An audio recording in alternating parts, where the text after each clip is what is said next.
Welcome to another episode of Eddie's World. Before we start today's customization, check this out. I've made so many custom Akedo warriors that I've run out of space to display them. Poor Spider-Man 2099.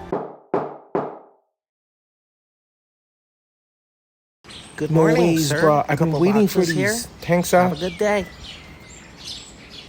That was some perfect timing, huh, guys? This is exactly what we need. Each of these stands displays 16 custom warriors. They're super easy to assemble, and I bought 4 of them. We're good for the next 64 custom warriors. Well, 63 now. There you go, Mr. O'Hara.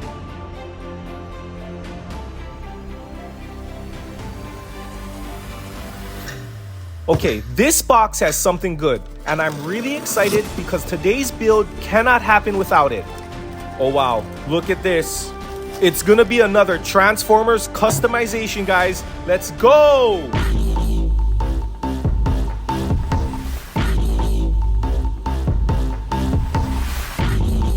I found this pack of Transformers on Amazon for $20, and if you want to check it out for yourself, I'll link it in the description below. Wow, I did not expect this. These figures are actually metal. Some parts are plastic, but the paint is amazing. So as you all know, we already made G1 Optimus Prime. We made Bumblebee from the Bumblebee movie with Warhammer and removable magnetic doors. Today, let's make Optimus Primal from the new Transformers movie Rise of the Beasts. He looks a lot like Optimus Prime. I'm so confused. I'm so glad this head is plastic, but there's a problem, guys. It looks kind of doofy on an Akedo body. Yeah, it's just a tad too big. Wait a minute. I think this just might work. Let's turn Tremor Fist Tail Whip into Optimus Primal. I have a really cool idea for Optimus Primal's armor, but I already know that I won't have time to finish it in this episode. So for now, Optimus Primal will be another armorless giant. These heads are extremely difficult to remove, but I really want it so I can add it to the parts drawer. Oh yeah, did I tell you guys that the parts jar started overflowing? So I threw everything in this drawer. It is now the parts drawer.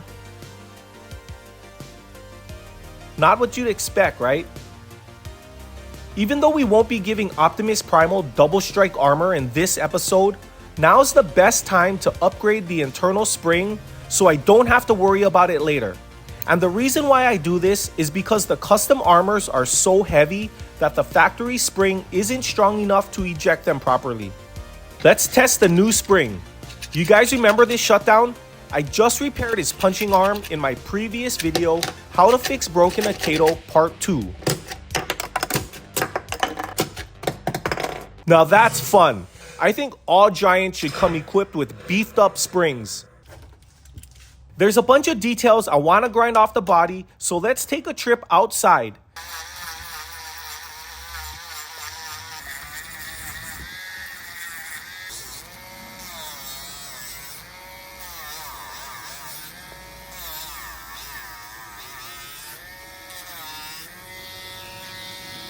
Always make sure to wear a respirator and eye protection when grinding. I didn't film it, but I also grinded out the head a little too much. And now I need to use my hot glue gun to attach it to the neck.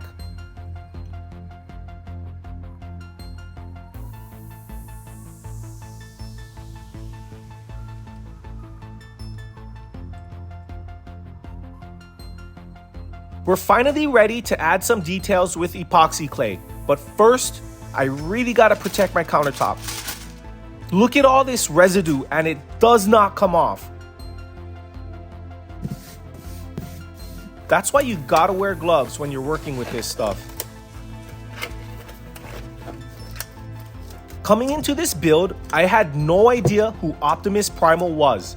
I still really don't know much about him, besides the fact that his face is really similar to Optimus Prime's.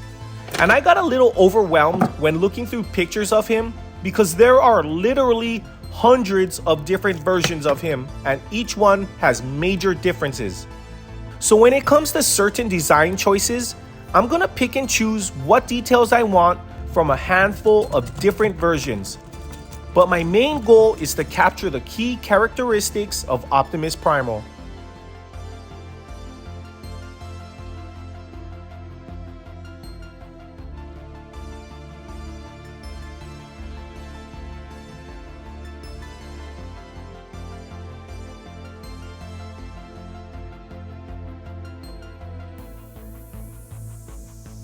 Here he is.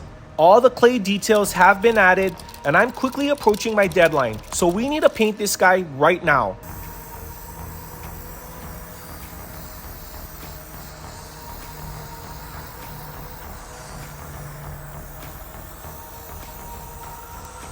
First, a coat of black primer, and for the base coat, I'm going with gunmetal.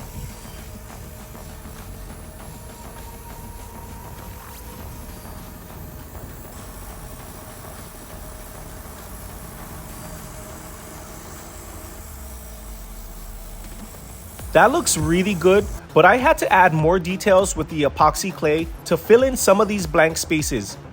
For the color scheme, I've chosen to go with the darker version like the one you see in Fortnite versus the other versions I've seen of Optimus Primal with a blue head because I just don't like how similar it looks to Optimus Prime's, and I think initially that's what was confusing me about these two characters.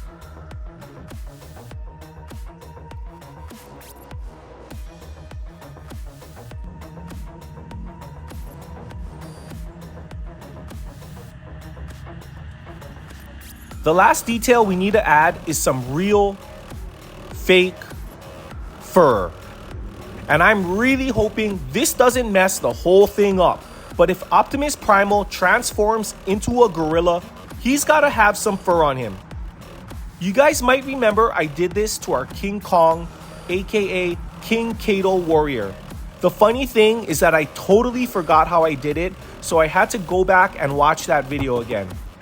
Luckily this time, I don't need to cover the whole figure. I actually made a few special plates on his arms and legs to cover in fur, kind of like how I've seen in some of the pictures of him.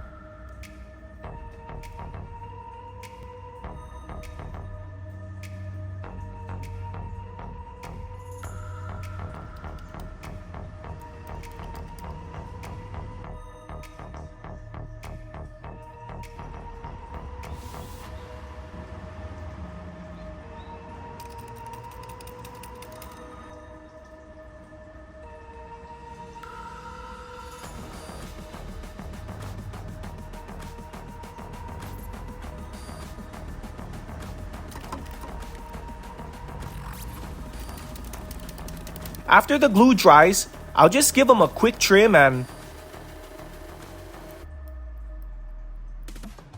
Where'd he go?